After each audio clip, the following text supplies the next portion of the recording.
IA ou c'est juste quelque chose? Donc on a 3 personnes. Alors je vais peut-être me présenter, pardon. Donc moi je ne suis pas du tout la formidable journaliste qu'aurait dû animer ce débat. Alors je vais essayer médiocrement de la remplacer. Donc je suis simplement chercheur, je ne sais pas en quoi, mais ça n'est pas l'IA. Et je vais laisser les personnes présentes et qui vont échanger avec vous se présenter.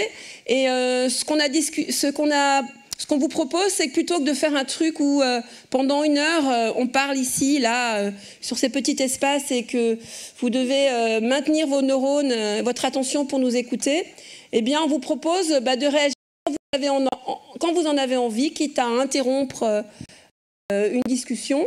Et à la fin de chaque discussion, s'il y a des fins à chaque discussion, on vous laissera un temps de parole. Est-ce que ça vous convient comme... Ouais? Bon, super. Donc, voilà, on va commencer par... Vous avez vu, le thème, sous tendance, cette table ronde, c'est la discrimination. Donc, on a fait attention d'être 2 hommes, 2 femmes, égalité parfaite. Il n'y a pas beaucoup de vieux, il y a très peu de non-blancs et de non-diplômés. Donc, on n'est pas très bon pour représenter, on va dire, une égalité.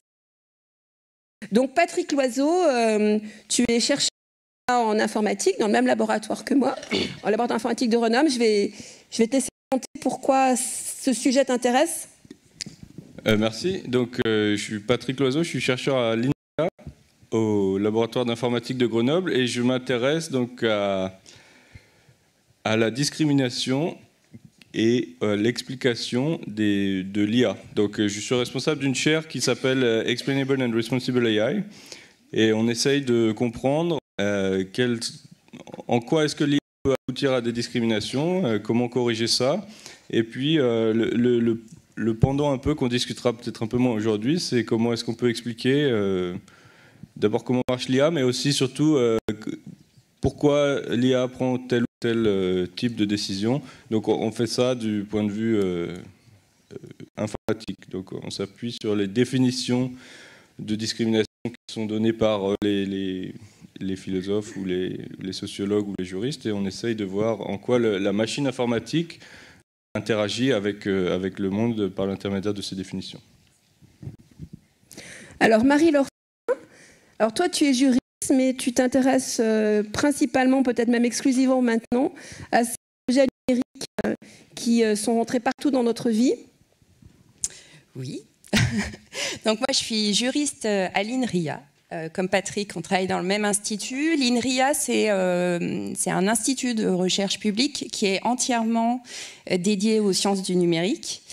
Donc en tant que juriste chez INRIA, on s'occupe de l'activité contractuelle, mais on a de vérifier que les chercheurs de l'Institut utilisent des jeux de données qui sont conformes à la réglementation européenne. Je pense que vous avez tous entendu parler du RGPD qui permet de protéger les données personnelles. Il faut savoir qu'à l'INRIA, on a pas mal de chercheurs qui utilisent des jeux de données pour réaliser leurs recherches. Donc moi, j'ai ce rôle-là.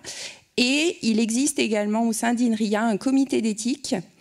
Et en tant que juriste, je me dois de vérifier avec les chercheurs que leurs recherches respectent bien les directives éthiques qui sont prévues par l'Institut.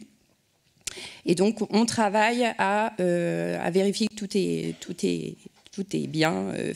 Et on constitue des dossiers qui permettent de saisir le comité d'éthique qui doit se prononcer sur la validation d'une recherche, émettre des recommandations ou refuser qu'une recherche ait lieu parce qu'elle est principe éthique.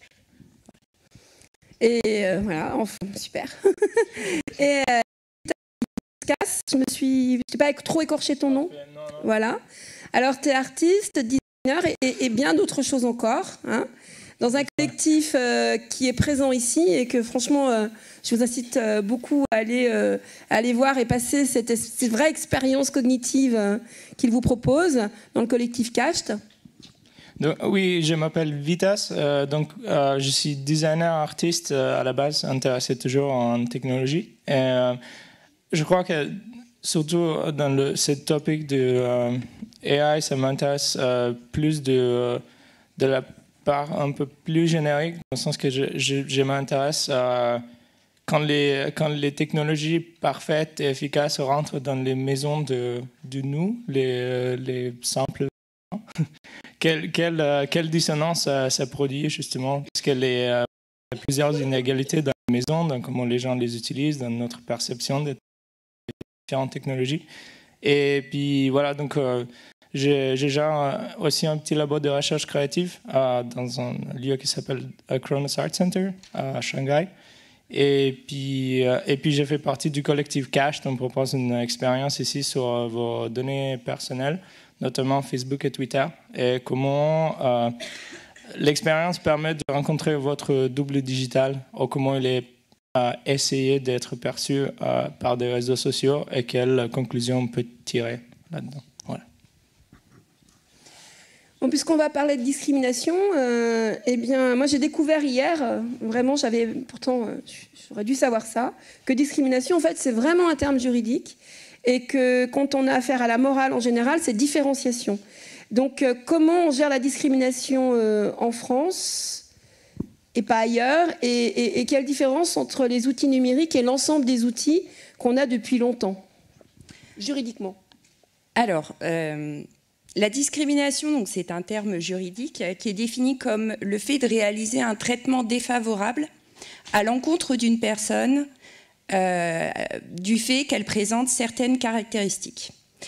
Donc en droit français, la discrimination se base sur deux conditions. La première, c'est que ça doit être un critère discriminatoire au sens de la loi. Et il faut savoir qu'en France, il y a 25 critères qui sont considérés comme discriminatoires. Donc vous avez le sexe, l'origine, la religion, les opinions politiques, etc. Vous avez également des choses qui peuvent paraître un petit peu moins évidentes, comme la situation de famille, la situation économique de la personne aussi, qui sont des critères discriminatoires. La seconde condition, c'est que cette discrimination, elle doit se situer dans une situation qui est visée par la loi. Donc là aussi, il y a plusieurs situations, notamment le fait d'accéder à un bien ou à un service, le fait d'accéder à une prestation de santé, par exemple, le fait d'accéder à un emploi ou pendant le déroulement de sa carrière aussi. Voilà. Donc en droit, la discrimination, elle est quand même bien cadrée. 25 critères, plusieurs situations également. En tout cas, c'est très cadré. Actuellement, il n'y a pas d'éléments relatifs aux outils numériques. C'est-à-dire que la discrimination, elle n'est pas du tout définie par rapport à un traitement automatisé. Donc, est-ce que c'est un manque ou pas? C'est la question, en tout cas, qu'on se pose en ce moment, notamment au niveau européen. En tout cas, en France, je vous le rappelle, si vous ne le savez pas, la discrimination, c'est une infraction pénale. Elle peut être punie par 3 ans d'emprisonnement et jusqu'à 45 000 € d'amende. Donc, c'est quelque chose qui est puni de manière assez sévère. Et il y a une directive en 2018, une étude. Une étude, et puis des directives qui commencent à apparaître. Est-ce que ça fait apparaître des différences de fonctionnement d'un pays à l'autre, déjà en Europe? Alors, en Europe, il y a des différences au niveau des législations des pays sur les critères discriminatoires. Donc, il y a des pays qui ont moins de critères discriminatoires. La France en a quand même pas mal. Mais, par exemple, il y a certains pays où la situation de famille ou par exemple la situation économique n'est pas considérée comme une discrimination. Donc il faudrait harmoniser un peu toutes les législations de ce point de vue-là. Et donc il y a en ce moment une réflexion sur est-ce qu'il ne faudrait pas légiférer sur les intelligences artificielles et le fait qu'elles peuvent être potentiellement discriminantes. Et à ce sujet, il y a plusieurs recommandations qui sont émises, mais pour l'instant, il n'y a pas de législation. Et en supposant qu'on établisse une législation européenne, est-ce qu'il y aura des frontières imperméables avec le type de fonctionnement des deux autres blocs qui sont finalement économiquement, pour l'instant, ont plus de pouvoir de diffusion, qui sont les blocs américains et chinois et maintenant indiens. Alors, on le voit actuellement avec juridiquement, hein. le règlement général sur la protection des données, qui est un règlement qui s'applique sur le territoire européen. Clairement, c'est pas du tout les mêmes règles qui sont actuellement utilisées aux États-Unis. Alors, je parle des États-Unis parce que c'est quand même un pays qui est très dynamique au sujet de l'intelligence artificielle. Et oui, on peut supposer qu'il y aura du coup des différences entre les blocs économiques. Oui. Est-ce que vous avez des réactions sur ces aspects juridiques? Parce que là, on est en plein dedans. Après, on va aller sur des choses plus larges. Oui? Il faut que vous preniez le micro pour qu'on vous enregistre et qu'on vous entende. Ok. Du coup, ça veut dire que la discrimination ne prend pas encore en compte le cyberharcèlement, du coup, pour l'instant. Pardon? Ne prend pas en compte le cyber, se faire harceler sur les réseaux sociaux. Si, bien sûr, ça le prend en compte. Mais en fait, la question qu'on se pose actuellement, c'est, d'ailleurs, ça rejoint le thème d'aujourd'hui. C'est pas moi, c'est l'IA. Quand c'est une IA qui discrimine, donc un traitement automatisé, par exemple, vous faites une demande de crédit à votre banque et votre banque vous dit non, c'est pas possible, pas de crédit pour vous. Et en fait, cette décision, elle a été prise par un logiciel. Le problème actuellement, c'est que qui est responsable? Est-ce que réellement il y a une discrimination? Il faut réussir à prouver la discrimination. Comme c'est une infraction pénale, il faut prouver un élément intentionnel. Or, je pense qu'on va en parler, mais une intelligence artificielle, quand elle est conçue, elle n'est pas forcément conçue pour être discriminante. Et c'est là le problème, c'est que comment est-ce qu'on prouve cet élément intentionnel? Et comment est-ce que la personne qui est victime de cette discrimination demande réparation? Donc oui, c'est le cyberharcèlement, bien sûr, il est puni, et d'autant plus qu'il y a une personne qui cyberharcèle. Mais quand il n'y a personne de réellement déterminé, comment est-ce qu'on fait? Donc, voilà. Par exemple, ce banquier qui va décider de ne pas t'accorder ton prêt simplement parce qu'il va avoir des données, par exemple, de résidence, qui font que dans cette résidence, s'il y a une corrélation entre la résidence et des traits ethniques, et qu'il ne l'a pas explicitement fait traiter par l'IA et que c'est implicite à l'état socio-économique, il ne peut pas être poursuivi. Donc en fait, ça renvoie à une question peut-être à Patrick. Tu peux peut-être nous expliquer, Patrick, comment l'IA, non pas comment elle a évolué, parce que on sait que l'IA, elle a eu des formes tellement diverses, et en particulier, elle est née de la volonté d'expertiser et de modéliser, de théoriser le monde du vivant, et que en fait aujourd'hui, les outils qui nous posent problème, qui sont disséminés, sont des outils qui sont uniquement des outils d'apprentissage statistique, en quelque sorte de clonage à partir des données naturelles. Et donc, comment on peut arriver à bien serrer, pour envoyer la question au juridique et le raconter à nous tous les citoyens, les différents lieux où on peut choisir de collecter le monde, pas en entier mais en partie, et puis ensuite de poser des étiquettes qui peuvent être biaisées de manière volontaire ou involontaire, par exemple en faisant du crowdsourcing, et puis ensuite de tripoter cet algorithme pour l'amener là où on veut, et puis ensuite de se servir de cet outil comme un couteau pour tuer plutôt que couper la viande. Est-ce que tu peux nous expliquer ce qu'est cette IA qui pose des problèmes à des gens comme Marie aujourd'hui? Oui, alors... L'histoire de l'IA est assez riche, et je ne vais pas vous raconter toute l'histoire. Ça fait un moment que l'IA existe, et même le terme d'IA est apparu, disparu, réapparu, disparu, réapparu, etc. Mais il y a en gros deux types d'IA. Un type d'IA, ce qu'on appelle parfois l'IA symbolique, où on essaye de construire des modèles, c'est-à-dire qu'on essaye de construire des systèmes dans lesquels on met soi-même des règles de comportement. On dit si telle chose, alors fais ceci, si tel autre événement, alors fais cela. C'est pas du tout l'IA qui a le vent en poupe en ce moment, parce qu'en fait c'est assez difficile de faire des modèles qui passent à l'échelle dans ce type d'approche.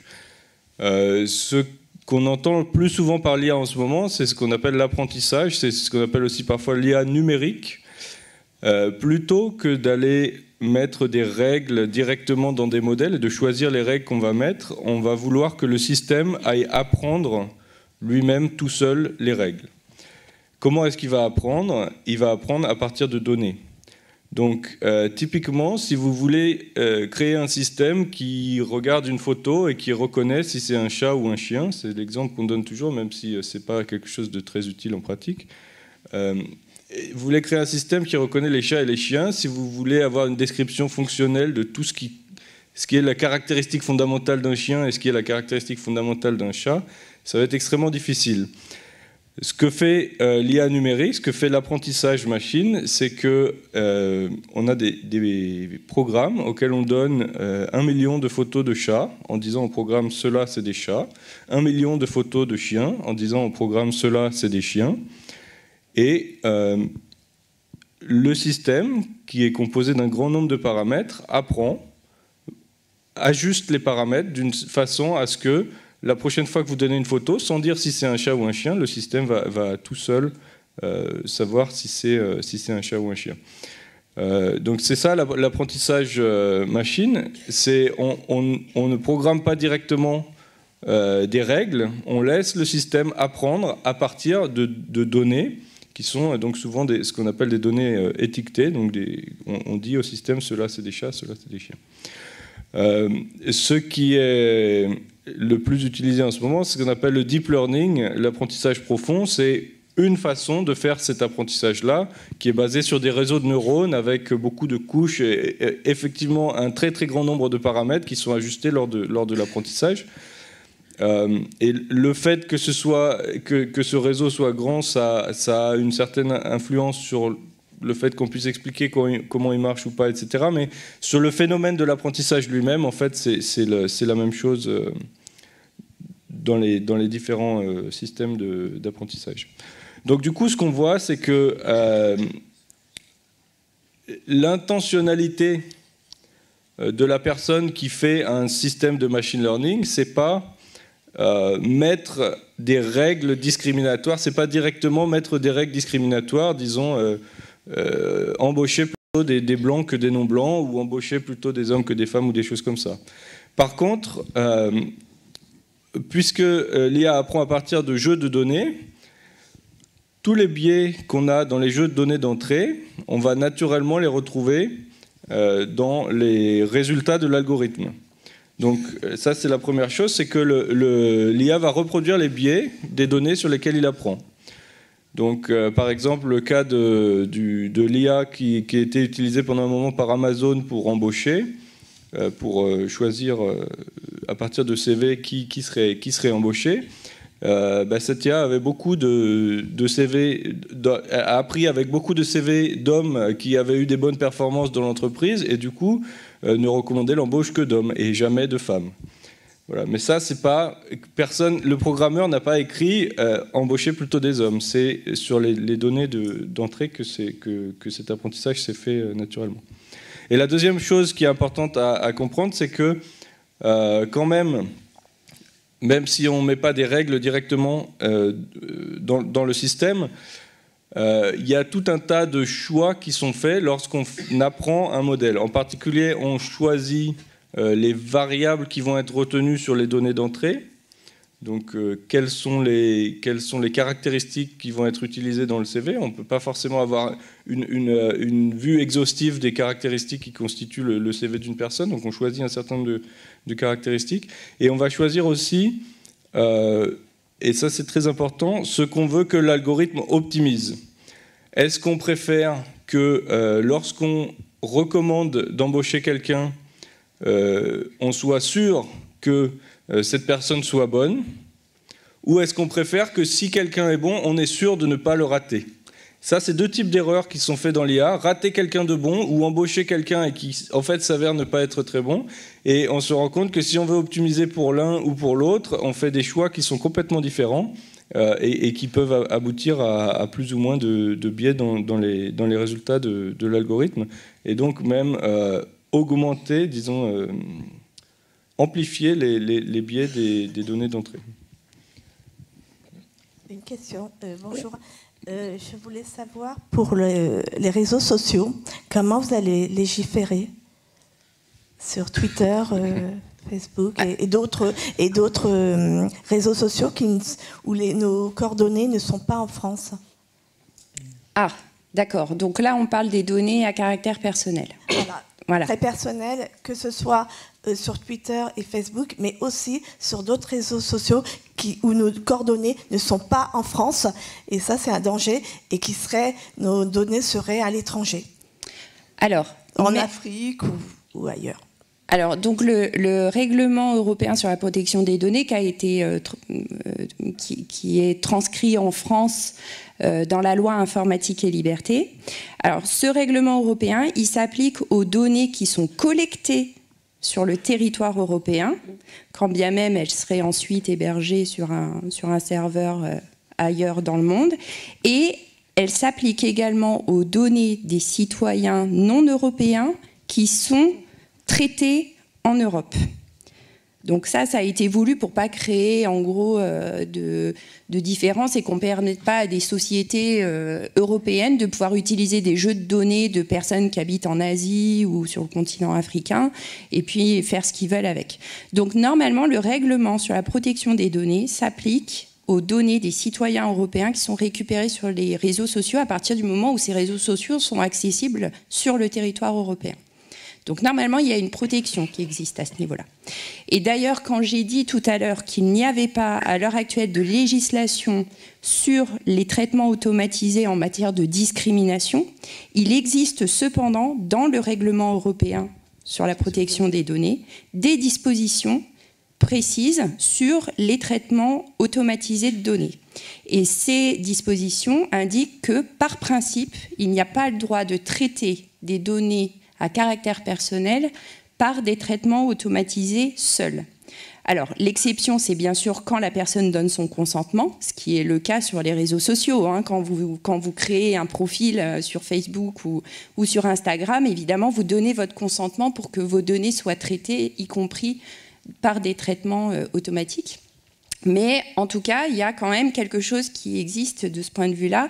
Et le RGPD indique que s'il y a un traitement automatisé, normalement, la personne doit être assurée d'être suffisamment bien informée. Donc là, je vous invite à lire les conditions d'utilisation des réseaux sociaux. Hein. Je sais que c'est souvent des pages et des pages à lire, mais normalement, vous devez avoir une information sur la manière dont vos données sont collectées et sont traitées, parce que un des principes fondamentaux du RGPD, c'est le traitement en toute transparence.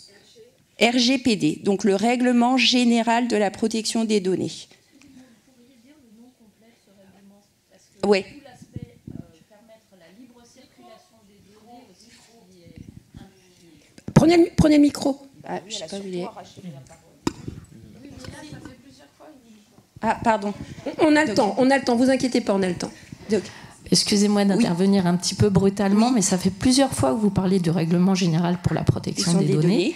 Donc c'est le RGPD. Oui, ouais. Mais simplement, vous ne donnez pas son nom complet. Or, son nom complet, c'est Règlement général pour la protection des données et leur libre circulation. Oui. Et le premier article, le troisième alinéa précise que ce règlement général a été mis en œuvre pour permettre la libre circulation des données à l'intérieur du marché européen sans que la protection des données puisse être invoquée pour empêcher cette libre circulation. Alors, je ne sais pas comment vous interprétez ça, parce qu'en réalité, les principes qui sont dans le règlement général pour la protection des données sont des principes qui s'appliquent à tout traitement de données réalisé donc sur le territoire européen, qu'il s'agisse de données de citoyens européens ou non ou pas. Et s'il y a une circulation possible des données, elles doivent respecter ces principes de protection. Il y a un monsieur alors, là. oui. Oui, j'avais une question depuis tout à l'heure. Excusez-moi, hein, ce coup-ci c'est moi qui arrache la parole. J'avais une question par rapport à la responsabilité, où je suis assez étonnée dans ce que vous dites, parce qu'il me semblait qu'en droit français, c'était pas l'outil qui était responsable, c'était celui qui tenait l'outil. Tout à fait, tout à fait. Et du coup, là je croyais comprendre dans ce que vous étiez en train de dire qu'à l'heure d'aujourd'hui, on se posait la question de la responsabilité de l'outil. Alors, non, on ne se pose pas. Alors, des gens se sont posé la question de savoir si, dans la mesure où certains affirment que l'intelligence artificielle, c'est une boîte noire qui apprend toute seule et que finalement, on est responsable de rien parce que c'est l'intelligence artificielle qui fait le boulot. Il y a des personnes qui se sont interrogées. Est-ce qu'on ne devrait pas donner, par exemple, des droits et des obligations aux robots ? Donc robots, intelligence artificielle, etc. Ça a été balayé, ça, déjà, parce que ça reviendrait... Je module, ce fut une longue bataille, ça n'est pas balayé. C'est carrément un projet de loi qui donnait le statut de personnalité électronique à une machine, personnalité électronique en toutes lettres, et ça n'est pas balayé, c'est gelé. Et la personne députée européenne qui la tenait avec grande ferveur a fait son mea culpa et a même démissionné en expliquant aux quelques combattants que nous étions qu'elle s'était fait enfumer, et certainement pas seulement par des scientifiques, mais aussi par des lobbying. Je le répète volontiers, puisqu'elle l'a dit enregistré dans une conférence. Voilà, donc ce n'est pas balayé, c'est gelé. Cette loi, elle vient du MIT, c'est très très ancien, très très proche de Google, et l'idée c'était au départ de donner des droits aux machines qui étaient des robots pour protéger les humains qui étaient tristes quand les machines mouraient. Et au bout du compte, c'était une loi de déresponsabilisation, intentionnelle ou pas intentionnelle, des personnes qui portent l'outil. Donc votre question est extrêmement pertinente et je suis moins optimiste que toi. Ah. En tout cas, on se pose la question de qui est responsable. Parce que vous voyez, quand on prend l'exemple d'une banque qui accorde ou pas un crédit en se basant sur un outil, c'est pas la banque qui a conçu l'outil. Évidemment, elle a souvent fait appel à un prestataire en informatique qui lui a livré un outil, etc. Donc, qui est responsable? Est-ce que c'est la banque qui le propose à ses clients? Est-ce que c'est le concepteur? Du point de vue du consommateur, forcément, le dommage, il a été subi et ça vient de la banque, donc il pourra poursuivre la banque. Mais la banque va se retourner contre le concepteur. Et qui, au final, sera responsable dans cette histoire? Donc là, il y a eu une résolution du Parlement européen qui date de fin janvier. Donc c'est tout récent et du coup, c'est encore en cours de travail. Mais cette résolution, elle dit qu'en fait, la responsabilité devrait être à plusieurs niveaux. Il y aurait une responsabilité au niveau du concepteur si on s'aperçoit qu'il y a une erreur dans l'intelligence artificielle qui a été commise au moment de sa conception. Et il pourrait y avoir une responsabilité de l'utilisateur, donc de l'organisme qui utilise cette intelligence artificielle, s'il y a une erreur au niveau de l'utilisation qui en est faite. Parce que le concepteur pourrait très bien se dire, oui, certes, il y a une discrimination qui est faite, mais ce n'est pas ma responsabilité, c'est l'utilisateur qui utilise mal l'outil. Alors, le problème de tout ça, c'est que comment est-ce qu'on va prouver qui est responsable de quoi dans l'histoire? Mais en tout cas, le Parlement européen, lui, envisage une responsabilité à double niveau pour éviter que tout le monde se lave un peu les mains dans l'histoire. Alors, est-ce que ça va aboutir à quelque chose ou pas? Pour l'instant, c'est des discussions. Mais en tout cas, les gens sont en panique. Pour parler des banques, les finances en France, les grands banquiers sont rassemblés, ont convoqué quelques experts, j'en étais, et on a écrit un livre blanc qui reflète en fait l'état de panique totalement de certaines banques qui ont fait rentrer Watson. Vraiment un état de panique, et ils savent que les lois ne vont pas les protéger, et ils sont en train d'établir un code moral. Donc c'est vraiment un vrai problème. Je ne sais pas, tu avais envie de dire quelque chose, Vitas, non? Excusez-moi. Watson, c'est le logiciel développé par Microsoft qui est le plus utilisé pour remplacer et calculer les prêts, les décisions d'équilibre. En fait, il y a plusieurs. Excusez-moi, je vous interromps. Je voulais revenir sur ce que disait Patrick Loiseau sur les modèles de l'IA et les jeux de données. J'ai une question qui a un petit peu deux facettes. La première un petit peu juridique et la deuxième plus technique. Donc vous disiez que la personne qui a développé un modèle IA, elle n'a pas forcément mis une règle discriminatoire sciemment dans le modèle, même si le système au final produit un résultat discriminatoire. Mais on pourrait aussi imaginer des scénarios où une autre personne, celle qui a produit le jeu de données, aurait sciemment en fait, construit un jeu de données biaisé. Ça, c'est une possibilité. Donc, bon, je reconnais qu'il y a la difficulté de prouver l'intentionnalité dans les cas comme ça. Et le deuxième aspect, c'est l'aspect plus technique. C'est si, à partir du moment où on sait que les jeux de données sont potentiellement biaisés, est-ce qu'il y a vraiment un défi technique à construire à partir de ça des jeux de données non biaisés? Par exemple, si j'ai 100 CV d'hommes et 50 CV de femmes dans l'entreprise sur lesquels je veux entraîner mon modèle, est-ce que je ne peux pas tout simplement sélectionner uniquement 50 CV d'hommes pour que le jeu de données initial soit équitable, on va dire? Oui, alors, tout à fait. Donc, pour la première question, est-ce que la responsabilité, là, peut-être Marie pourrait en dire plus, mais c'est la responsabilité de la personne qui collecte des données. Certes, elle peut être engagée, mais on pourrait aussi imaginer que ce soit la responsabilité de la personne qui construit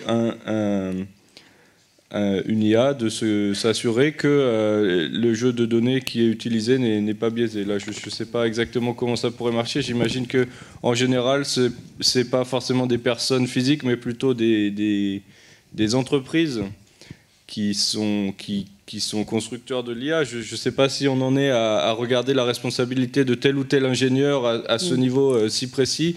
J'imagine plutôt qu'on regarde la responsabilité de l'entreprise qui fournit le logiciel, et on peut imaginer qu'elle soit responsable aussi de soit garantir que son jeu de données ne soit pas biaisé, soit garantir qu'elle s'arrange pour ne pas discriminer, même si son jeu de données est biaisé. Et par rapport à la deuxième question, donc, c'est une très bonne remarque. Il y a des cas où c'est facile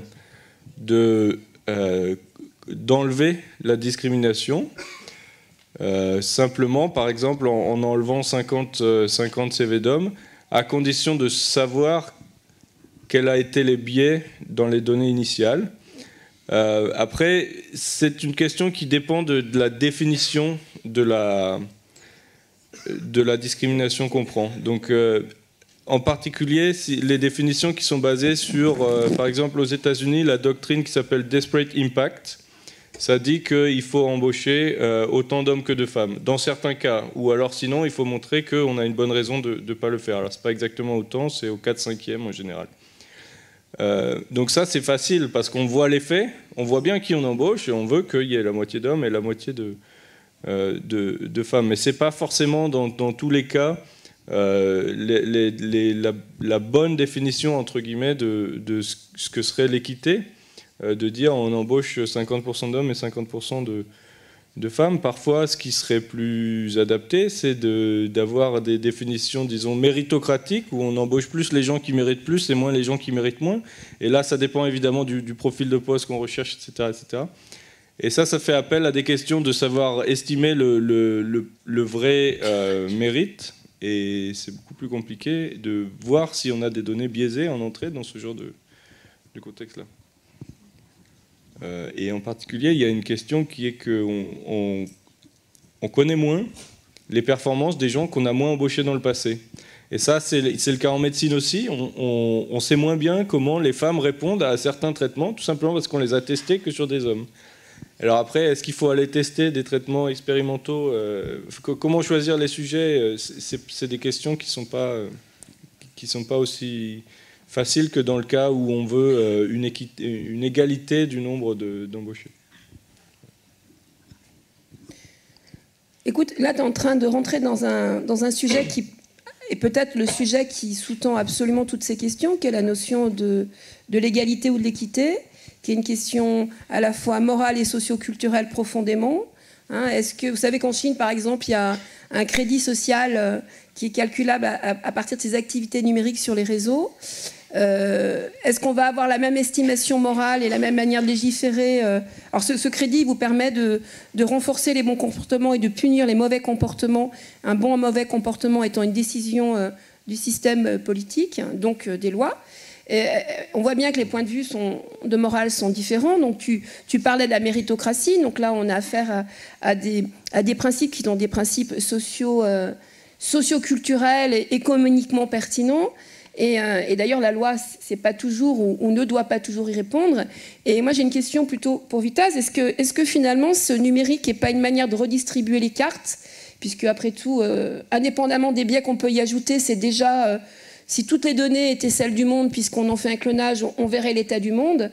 Quand Taille devient raciste, c'est un état du monde où les gens qui ont envie de montrer qu'on est raciste ou bien qui le sont vraiment viennent renforcer. Taille, c'est un bot qui a été mis sur Internet, appris en 24 heures par nos données et qui devient raciste. On a un bel exemple aussi de cette révélation culturelle. C'est une jeune femme américaine qui montre que, à cause de la manière dont les données sont récoltées, à cause de l'accès qu'on a à Internet, elle qui est noire et femme, son visage ne peut pas être reconnu facilement par les outils de l'époque, qui étaient les outils de je ne sais plus qui. Voilà. Et dans un des outils, deux couples étaient des gorilles quand ils étaient noirs. Dans un autre outil, son visage n'était carrément pas reconnu. Voilà. Donc c'est finalement une manière de montrer l'état du monde. Mais Vitaz, tu me disais hier que quand tu étais en Lituanie, que tu étais jeune, tu n'étais pas forcément dans un niveau socio-économique très aisé. Par contre, tu avais l'Internet le plus rapide.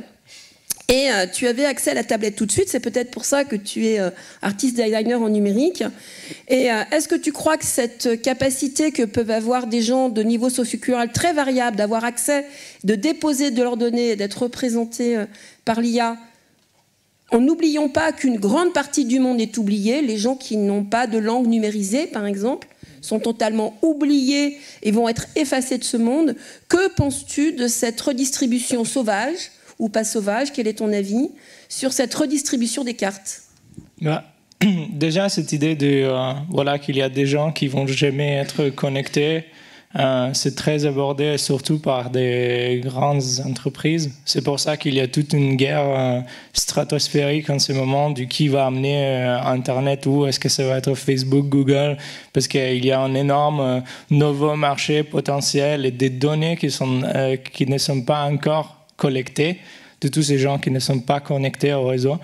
Après, il y a d'autres problèmes. Par exemple, si tu es Facebook et tu amènes un drone qui connecte tout le monde sur Internet, et ensuite c'est toi qui gère auquel contenu les gens peuvent accéder, là, ça crée d'autres discriminations ultérieures. Après, moi, du point de vue artiste, intelligence artificielle, voilà, nous, on travaille justement souvent au niveau critique. Et donc, je dis que les biais de l'intelligence artificielle nourrissent les artistes. Ça nous donne du boulot, on le révèle justement. Et c'est vrai ce que tu dis, cette idée qu'il y a plein des inégalités qu'on essaie de surfacer. Ensuite, je ne sais pas si ça aide pas de les corriger. Après, oui, moi j'ai plusieurs points de vue. Donc, par exemple, quand j'étais arrivé en Chine, je m'étais fait contrôler assez vite dans le métro par la police. Et donc, je n'avais pas mon passeport et ils ont demandé justement, et moi je l'avais pas. Et à un certain point, le policier, il a pris son téléphone, il m'a pris en photo et ça a reconnu mon visage avec.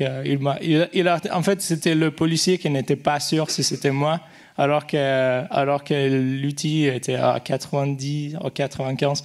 Et en fait, voilà, là, ça m'a fait flipper. Je me suis dit, ça marche.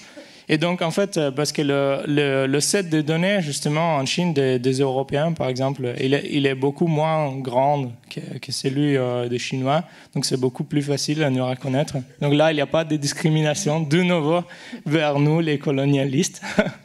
Et donc, je me suis dit, en fait, justement, peut-être ça ouvre un peu le sujet, mais dans l'état actuel de l'intelligence artificielle, ou comment on l'appelle, d'ailleurs je préfère de l'appeler machine learning, parce que je ne sais pas si c'est vraiment intelligence, voilà, c'est basé sur nous, mais est-ce que c'est ça où on va?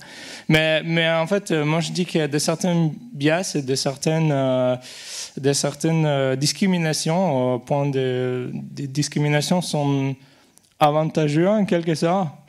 J'ai préféré d'être discriminé par certains outils de machine learning actuellement, plutôt qu'être bien reconnu. Donc voilà, je ne sais pas si ça répond vraiment à la question, mais oui, voilà. Oui. Oui, je voudrais sortir un petit peu du deep learning. Ah, il faut peut-être appuyer. Non, ça va marcher, le monsieur là où il sait. Ça va marcher normalement, le monsieur là où il règle tout. Il faudrait sortir du deep learning et puis revenir sur l'algorithme et aller sur, par exemple, le véhicule autonome. Je vais répéter votre question. Vous voulez sortir de cette restriction de l'IA réduite au machine learning pour revenir sur de l'algorithmique, et vous voulez parler de voitures autonomes. On vous en... Et justement de l'algorithmique que vous allez mettre pour, par exemple, sur un passage clouté, choisir de tuer le plus vieux ou le plus jeune. Donc là, vous aurez les deux. Et là, donc là, il y a une intervention humaine. Parce que vous avez commencé votre discours en disant le programmeur, bon, on n'a pas ceci, alors. Mais parfois, il y en a quand même. Et comment on pourrait supprimer, c'est donc des biais, si le programmeur est jeune... Vous avez un micro. Et franchement, votre question est très jolie. Elle est d'une immense pertinence, si vous pouvez la redire au micro. Bon, alors, là, ça marche. Oui, donc, je fais sortir du deep learning, de l'IA numérique, et d'aller sur l'algorithmique. Donc, le sujet, c'est le véhicule autonome, et c'est comment écrire un algorithme non discriminant qui va faire un choix entre tuer sur un passage clouté un vieux ou un jeune. Et comment on peut diminuer le caractère discriminant. Cette question, en ce moment, elle s'accompagne de est-ce qu'on doit faire un véhicule autonome qui devrait décider ça? À partir du moment où il est autonome niveau 4 ou 5, c'est plus le conducteur. Ou alors, il va falloir changer la loi en disant, dans tous les cas, même si c'est autonome, la responsabilité est du conducteur. Donc, ça perd de l'intérêt sur le véhicule autonome. Non, je voudrais revenir sur Facebook et sur les profils utilisateurs. Parlez dans le micro, Les profils Facebook des utilisateurs. Vous avez parlé qu'en France, il y a 25 critères discriminants. Dans les profils Facebook, en gros, il y en a 350 à peu près en France, il y en a plutôt 450 aux États-Unis. J'ai cru retrouver des notions discriminantes. Alors, quelle est la position juridique, cette fois-ci, par rapport au profil Facebook? Mais le plus intéressant, pour moi, c'était l'autonome. Peut-être commencer sur votre question sur les véhicules, Vitas. Non, il y a juste un bon doctorat de Mathieu Cherubini. Je ne sais pas s'il l'a terminé, mais c'était un chercheur en design, justement, qui avait exploré plusieurs parcours et qui maintenant travaille pour une compagnie de voitures qui s'en fout tous, parce qu'il y a trop de pression de produire justement une voiture autonome, donc ils explorent de certains concepts, mais vraiment d'une manière triviale. Mais je peux juste recommander ces doctorats où ils l'explorent à travers même des exemples un peu visuels, mais aussi à travers des exemples socioculturels de quelle personne il faudrait tuer, dans quel contexte éthique et dans quel contexte culturel. Ça dépend un peu du pays, ça dépend de comment évolue le citoyen. Et voilà. Et puis sur la question juridique de discrimination. Je sais juste que Facebook, il a 64 sexes dont on peut choisir. Ça dépend vraiment des pays. Donc oui, il y a. Mais en fait, il y a cette idée aussi un peu du Silicon Valley, du push-out. C'était un peu, ça revient un peu à la question justement de l'intelligence artificielle qui on comprend qu'elle est biaisée ou discriminatoire un petit peu trop tard. Donc, parce qu'il y a cette manière on sort, justement, on voit s'il y a des bugs, et quand il y a des bugs, on en discute. S'il n'y en a pas de bugs, on continue jusqu'à quand on retrouve un bug. C'est un peu la manière de faire, justement, par des développeurs qui doivent sortir beaucoup de produits vite, et ensuite, il y a plein d'incentives en intelligence artificielle de travailler maintenant sur des différents concepts et puis ces différents produits. Donc, d'abord, on sort, et ensuite, s'il y a un problème, on en discute. Voilà. Oui, voilà. Mais je pense qu'à un certain point, elle va sortir, il y aura un problème, et après, on va en discuter. Patrick, tu peux compléter?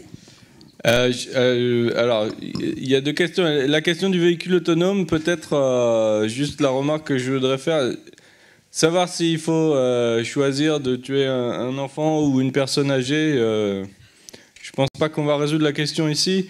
Comme Vitas disait, ça dépend des pays. En Asie, ils ont tendance à préférer tuer les enfants. En Europe, plutôt les personnes âgées, parce que voilà, il y a un respect de la personne âgée dans certaines cultures, et puis au contraire, dans d'autres, c'est plutôt les promesses du futur des enfants. Bon. En tous les cas, juste une remarque, c'est que vous avez demandé comment faire un algorithme non discriminant qui choisit s'il tue l'enfant ou la personne âgée. Je pense que c'est pas vraiment un problème de discrimination. Là, il y a une question de choix qu'on doit donner à faire à l'algorithme, mais je pense que c'est un peu différent des problèmes de discrimination sur le genre à l'embauche ou les choses comme ça.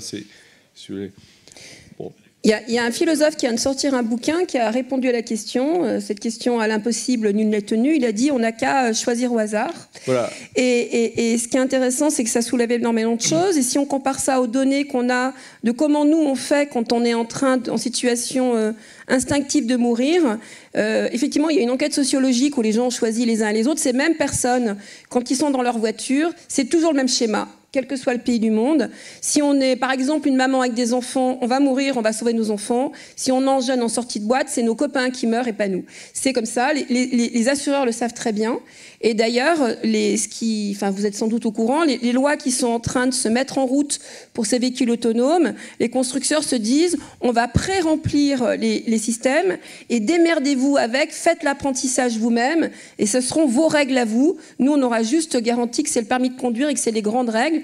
Mais en cas de défi vital, ce sera vos réflexes à vous, ce qui est complètement crétin parce qu'on ne meurt qu'une fois. Mais c'est vraiment des trucs qui sont à l'étude au niveau européen. Il y a une commission qui s'en est emparée. C'est aussi inimaginable que la commission des droits sur le robot, mais c'est comme ça en ce moment à l'Europe. Marie, tu connais ce truc ?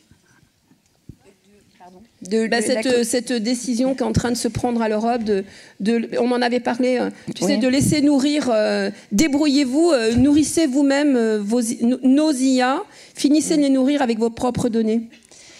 Alors non, je ne connais pas cette étude-là, mais en tout cas, une des recommandations aussi au niveau européen par rapport aux intelligences artificielles, c'est de faire en sorte que l'utilisateur soit, lui, pleinement conscient de ce que la machine est capable de faire. Donc si la machine prend un certain nombre de décisions dans telle ou telle situation, il faut que la personne qui achète par exemple la voiture soit en capacité de savoir qu'au moment où il achète sa voiture, s'il se retrouve dans une situation où la voiture a le choix entre s'encastrer dans un mur et donc tuer le conducteur ou écraser les personnes qui sont sur un passage piéton, le conducteur sait que la voiture choisira de s'écraser contre un mur. Est-ce qu'il achètera la voiture ? C'est une autre question. Mais en tout cas, l'Europe recommande qu'il y ait cette transparence toujours pour que l'utilisateur, en tout cas, il fasse l'achat en pleine connaissance de cause. Alors maintenant...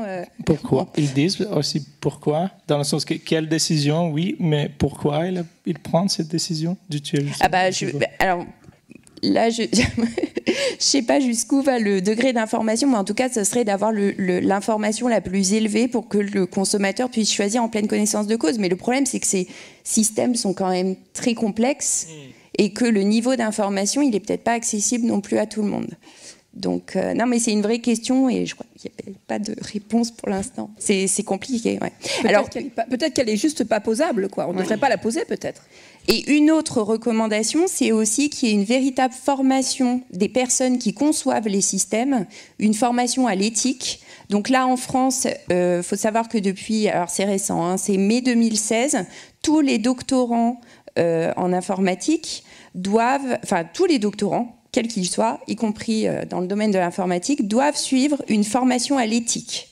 C'est une obligation depuis mai 2016. Dans leur cursus, dans leur doctorat, ils doivent suivre cette formation-là. Alors, la qualité de la formation, oui, c'est très réduit. Par exemple, je sais qu'à l'UGA, la formation, on peut suivre une formation qui dure 3 heures ou suivre un MOOC dans le domaine et c'est validé. Donc bon, peut-être à voir comment il faudrait améliorer ça. Et il y a aussi une volonté de l'Europe d'attirer l'attention sur le fait que les groupes qui participent à la conception de ces systèmes, on revient sur les discriminations, soient les plus diversifiées possibles. C'est-à-dire qu'il y ait des femmes, qu'il y ait des personnes qui viennent d'ethnies différentes, etc.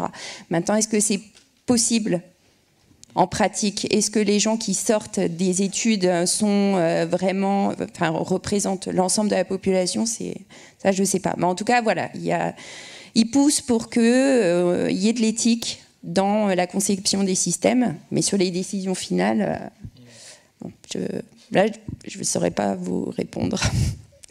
C'est compliqué. Hein. Il y a une question? Ouais, Elle arrive. Juste, du coup, je profite que le micro arrive pour les profils Facebook. Donc, les critères, il faut savoir que au niveau de la protection des données personnelles, ces critères-là sont considérés comme des données sensibles. Mais si la personne, l'utilisateur, accepte de renseigner ces différents critères, il donne son consentement pour que ces critères soient traités. Bon, voilà, on peut pas vraiment s'opposer à ça. Ce qu'il faut, c'est toujours donner la possibilité à l'utilisateur de ne pas renseigner ces différents critères sensibles. Je pense que d'ailleurs c'est le cas. Juste sur ce truc de Facebook, il y a aux États-Unis c'est un peu plus de 1000 attributs, mais ça c'est les attributs que vous voyez. Il y a plus de 300 000 attributs qu'on appelle free text, qui sont pas des choses disons préorganisées. Et ce qui est important de savoir, c'est que bien sûr, il y a les 25 attributs discriminatoires là-dedans, mais même s'ils n'y étaient pas, de toute façon, avec l'ensemble des autres attributs, ils sont tellement corrélés aux attributs discriminatoires qu'on pourrait inférer les attributs discriminatoires en général assez bien. Donc, le fait que les attributs discriminatoires soient dans la liste, c'est pas vraiment le fond du problème, parce que si on les enlève, le problème est le même en fait. Alors, bonjour. Non, oui, c'est bon. Ok.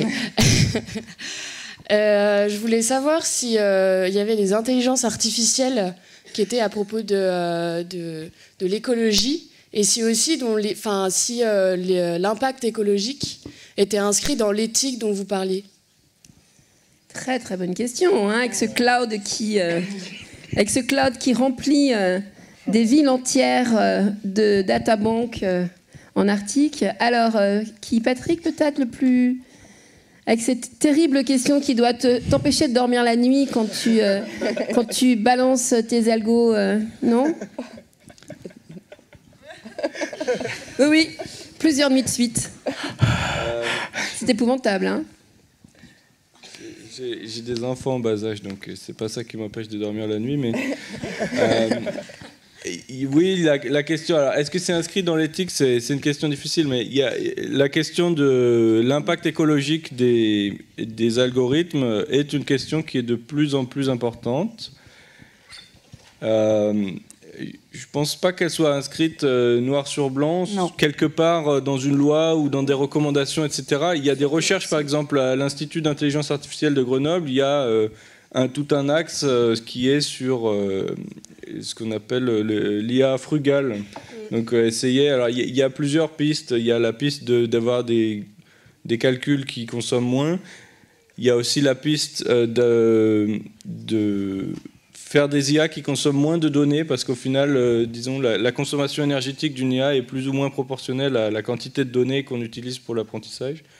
Donc il y a des recherches là-dessus qui sont faites, c'est un sujet qui est important, mais je ne suis pas trop sûr que ce soit inscrit quelque part noir sur blanc comme une recommandation. Mais il y a des règles morales qui commencent à s'installer. Il y a quelques petites PME partout en Europe, en Australie, il y a carrément un grand groupe où ils disent à leurs développeurs, par exemple, un exemple que tout le monde peut comprendre, s'il vous plaît, essayez, quand vous avez des systèmes un peu distribués, de mettre le plus de choses en local, de manière à ce qu'il n'y ait pas d'échange sur le cloud qui consomme le plus. Donc il y a des entreprises qui affichent être green. De plus en plus, il y a un élan moral. Et je vous conseille d'aller voir les ingénieurs engagés en France qui ont repéré l'ensemble des entreprises qui vont dans ce sens et qui eux-mêmes veulent en développer. Les ingénieurs engagés, c'est une formidable association. Alors, au niveau de la loi, il y a quand même des règles pour protéger l'environnement. Mais c'est vrai qu'à ma connaissance, il n'y a pas d'éléments sur justement toute cette consommation énergétique du numérique. Néanmoins, on a des codes, enfin, il y a des codes éthiques qui émergent. Alors, ces codes éthiques, ils n'ont pas de valeur légale. Donc, c'est voilà, c'est au bon vouloir des gens. On a par exemple la déclaration de Montréal pour une IA responsable. Dans ce texte-là, si je ne dis pas de bêtises, il y a des dispositions au sujet du développement durable. Il y a des chartes éthiques de l'ingénieur en informatique, du chercheur. Et voilà. Donc pour l'instant, ce ne sont pas des choses contraignantes, mais ce sont des bonnes pratiques. Alors à voir ce que ça va donner. J'espère pas vous dire de bêtises, parce que je ne suis pas une spécialiste des règles en matière environnementale, mais voilà. En tout cas, pour l'instant, ça part plutôt sur des règles, mais qui ne sont pas à valeur légale. Il y a de points de vue un peu créatifs, recherche en design. Il y a un institut à Moscou qui s'appelle Strelka. Et ils ont commencé un projet qui va durer 2 ans, qui s'appelle Terraforming. Et ça va être un projet justement qui va interroger un peu toutes ces questions du climat et justement toucher des points de vue surveillance par exemple. Donc ils ont certaines prémices, je crois qu'il y a un bouquin qui vient de sortir aussi déjà. Et ils ont une prémisse que voilà, par exemple maintenant on pointe beaucoup de surveillance sur les citoyens, donc on essaie de reconnaître les visages voilà, qui nous coûtent beaucoup de ressources, alors qu'on pourrait justement voilà, pointer la surveillance vers la nature et se rassurer que les ressources ne sont pas expirées. Et donc, c'est tout un long projet avec beaucoup d'experts qui viennent de commencer. Je me souviens plus du nom du chercheur principal qui, je crois, vient de l'université de San Diego et qui est basé maintenant à Moscou. Mais il a écrit un autre bouquin sur la surveillance justement et le réseau qui s'appelle The Stack. Donc voilà, il y a un projet qui va à travers justement des explorations créatives et un peu ethnographiques explorer toutes ces questions de ressources et qu'est-ce que ça veut dire de voilà, faire de AI. Ah, pardon. Ça marche ? Non, ça marche pas. Ça marche pas. Non, ça marche ?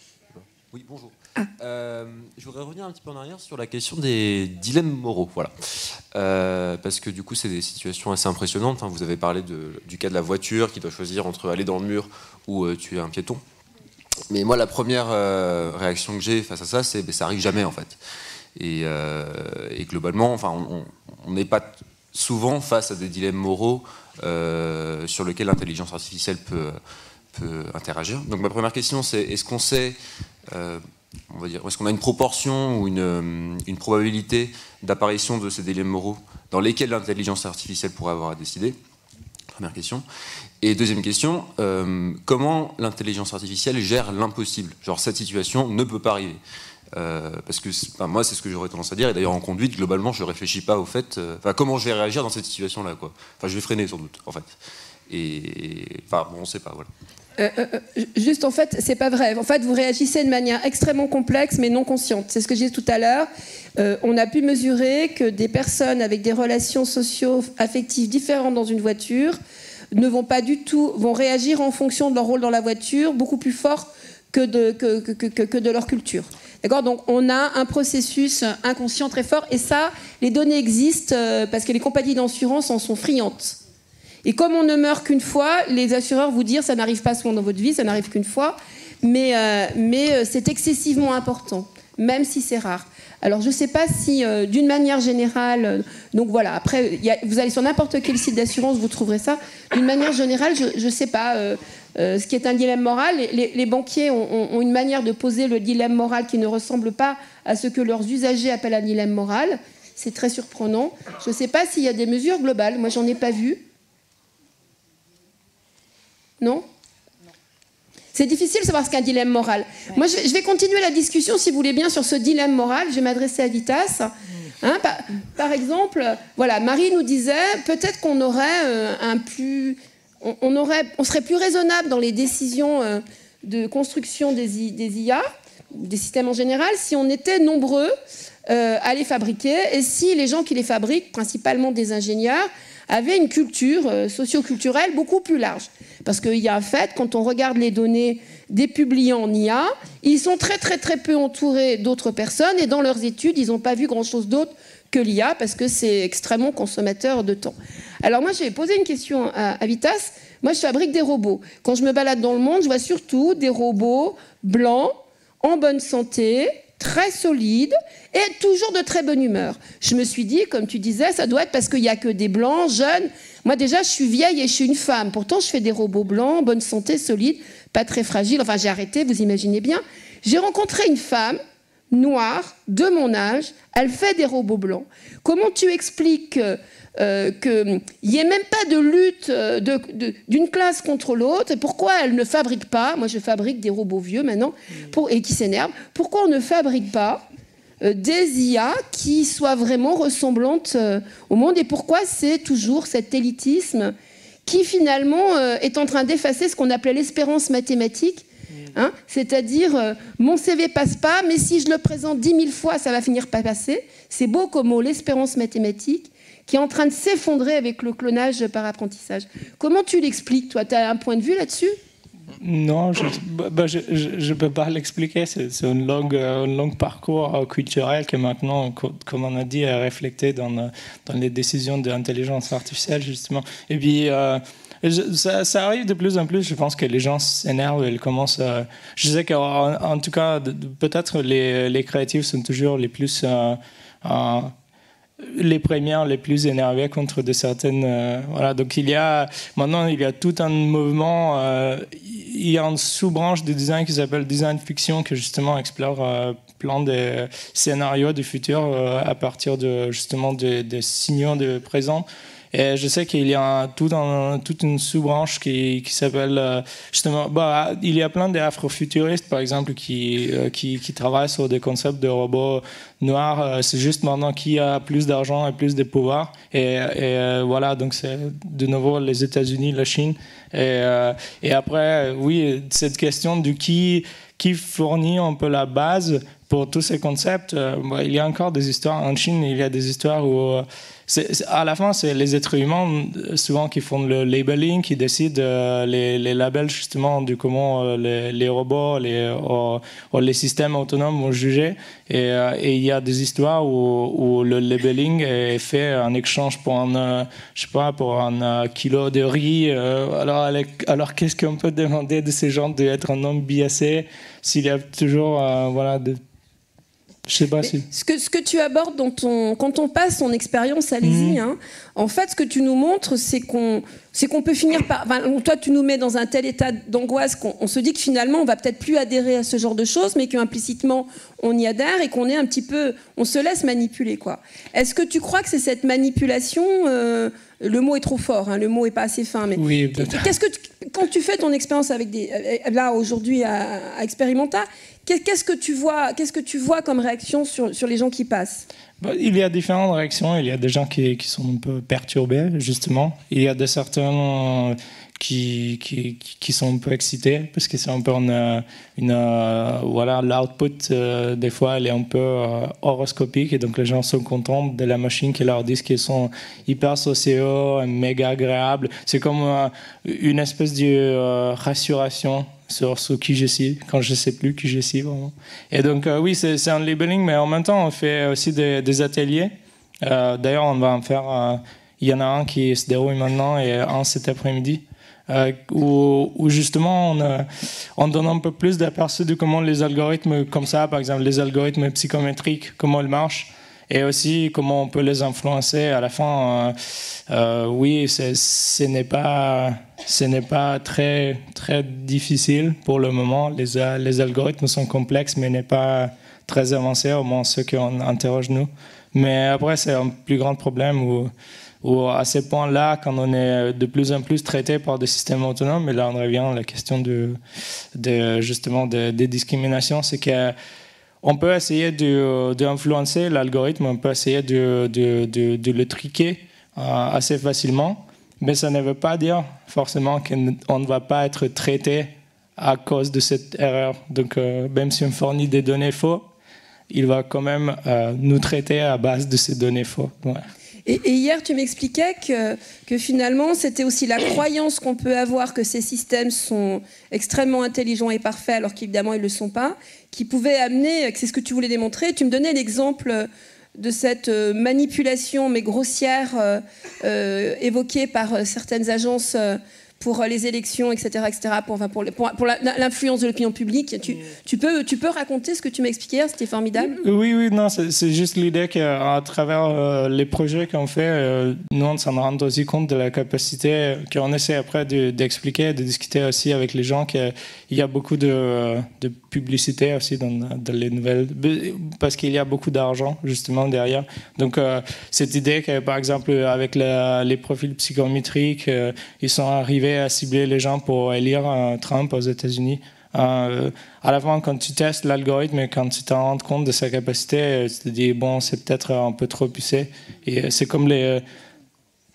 Okay. C'est comme il y a, je crois, il y a eu une étude l'an dernier qui ont dit que 75% des startups en France qui sont des startups d'intelligence artificielle n'utilisent pas d'intelligence artificielle. Ouais. Ouais. Et encore, c'est certainement surévalué. Il y a encore des questions? Oui, s'il vous plaît. Bonjour, vous m'entendez? Bon, merci pour le débat. Ma question s'adresse à Patrick Loiseau.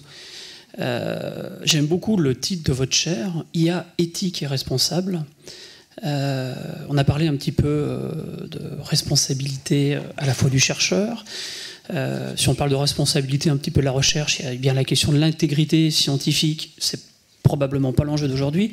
Par contre, le troisième volet, c'est la responsabilité vis-à-vis de la société.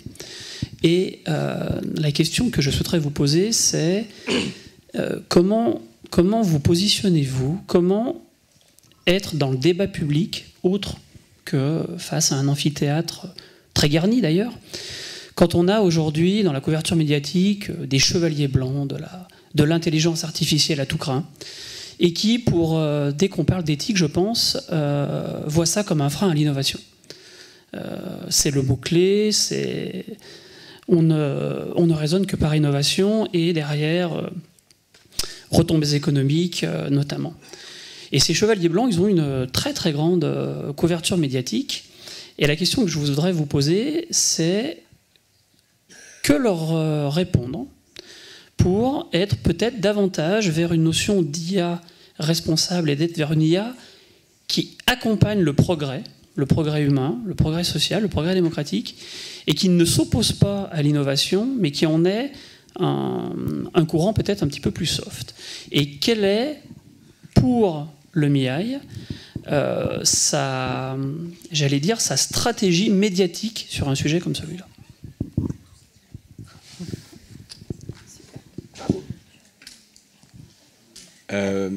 Merci pour la question. C'est une excellente question. Alors, juste, je ne sais pas à quel point je peux m'exprimer au nom de MIAI d'une façon générale. Simplement, je ne sais pas d'où vient ce titre de la chaire. Le nom de la chaire, c'est Explainable and Responsible AI. Il y a une chaire en fait qui s'appelle Éthique et IA, et qui est portée par un philosophe, Thierry Ménissier. Donc qui est spécialiste de l'éthique, ce qui n'est pas mon cas personnellement, puisque moi je suis plutôt informaticien. Ensuite, d'une façon générale, donc la responsabilité, on l'entend en fait, il y a plusieurs aspects de la responsabilité, pardon, en particulier qu'on étudie dans la chaire. Il y a l'aspect de la non-discrimination, de l'équité, de la fairness, etc. Il y a aussi des aspects de respect de la vie privée, de comment apprendre sans que les IA révèlent des informations, etc. Le fait, j'ai envie de dire, le fait même que cette chaire existe est celle de philosophie d'éthique et IA, donc ça représente peut-être 10% de l'Institut.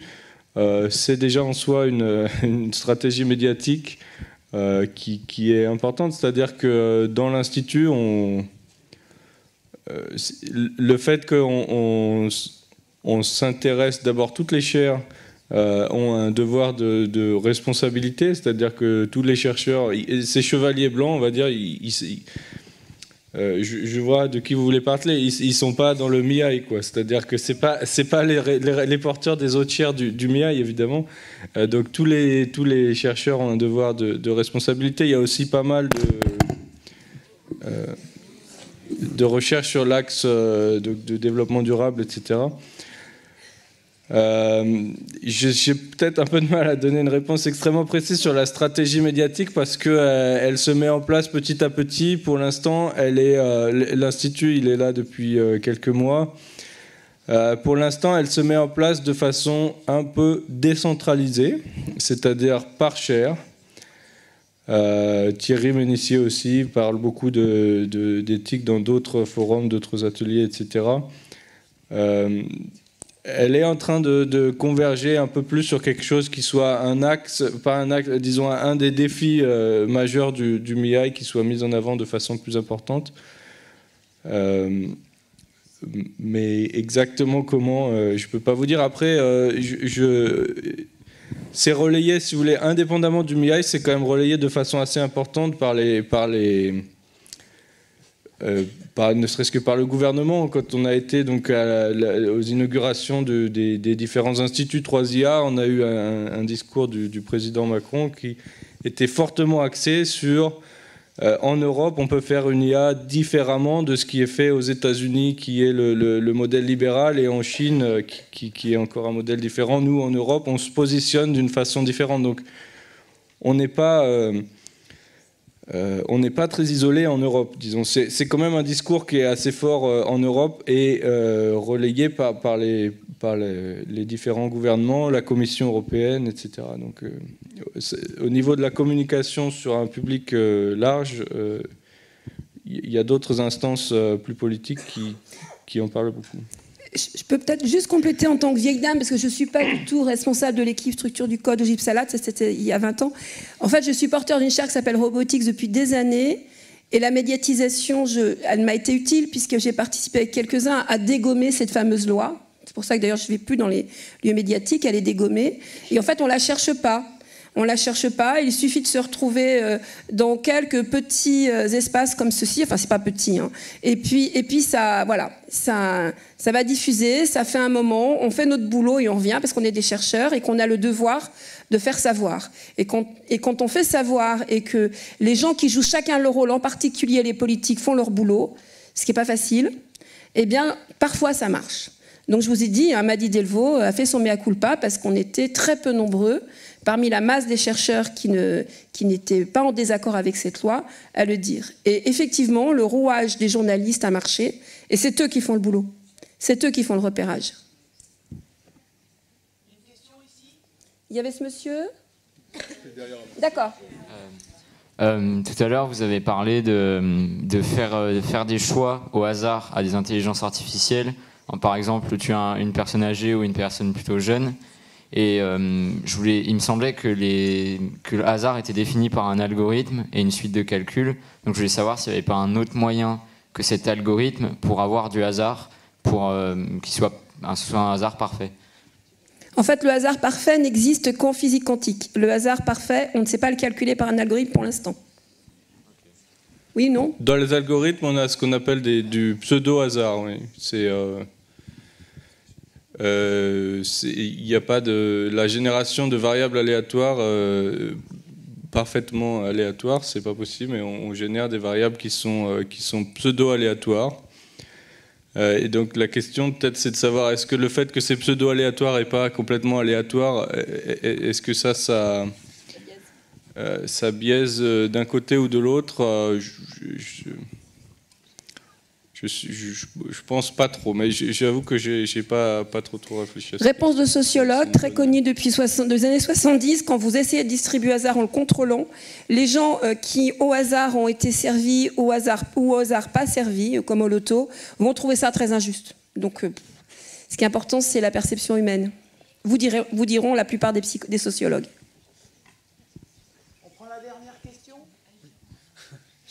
Alors on parle énormément de choses techniques depuis le début, on parle d'algorithmes, etc.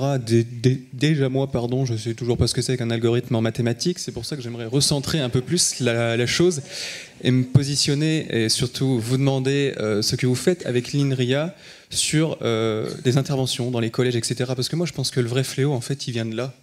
On ne sait pas se servir d'Internet. On parle de choses durant 1h30, là. Ouais. On les découvre ici. C'est peut-être avant qu'il faudrait qu'on apprenne à bosser correctement avec ces réseaux sociaux, parce que depuis tout à l'heure, on a un peu une parole négative avec justement ce milieu informatique. Or, ça peut être une vraie richesse. Ça peut être vraiment un appui pour la scolarité, pour bon nombre de choses, pour la culture. Et où est-ce que vous êtes, j'ai envie de dire vous, entre guillemets, mais cette structure, où est-ce que vous êtes dans le cadre scolaire avant, en amont, pour apprendre à se servir de tous ces magnifiques outils? Merci pour la dernière question, c'est parfait. C'est complètement vrai, il faut une éducation à l'informatique beaucoup plus tôt. Ça commence quand même, c'est mieux qu'il y a 5 ans, qui était mieux qu'il y a 10 ans, et ce sera mieux dans 5 ans. Alors, à quel point est-ce qu'on a atteint suffisamment bien on n'y est pas encore, c'est évident, mais bon. Par contre, ça me donne l'occasion quand même de dire, à l'INRIA, précisément, il y a un plan qui s'appelle un chercheur, une classe. Chiche. Chiche, voilà. Donc ça... Voilà, ça veut dire en gros que chaque classe de collège doit être visitée par un chercheur de l'INRIA qui lui explique ce que c'est que les algorithmes. Donc visiblement, ça n'a peut-être pas été le cas encore de la vôtre, mais ça devrait arriver. Voilà, on a conscience du problème et l'INRIA s'engage pour que ça arrive. Donc ça, c'est... je ne sais pas exactement quand ce plan va commencer, mais en tout cas... Normalement, ça commence cette année. C'est dans notre... en fait, tous les 4 ans, on signe un nouveau contrat avec l'État. Donc INRIA signe un contrat avec l'État pour 4 ans. Et là, on a le plan 2020-2024. Et dans ce plan, il est prévu plus de médiation scientifique. Donc aller faire justement de la médiation, de la vulgarisation auprès de différents publics. Et donc, il y a le programme Chiche, un chercheur par classe, ce qui est très ambitieux, hein, parce qu'il y a beaucoup de classes quand même en France. Plus de classes que de chercheurs. Oui, plus de classes que de chercheurs. Mais oui, normalement, ça commence dès cette année, et dans les 4 ans qui viennent, ça doit être fortement déployé.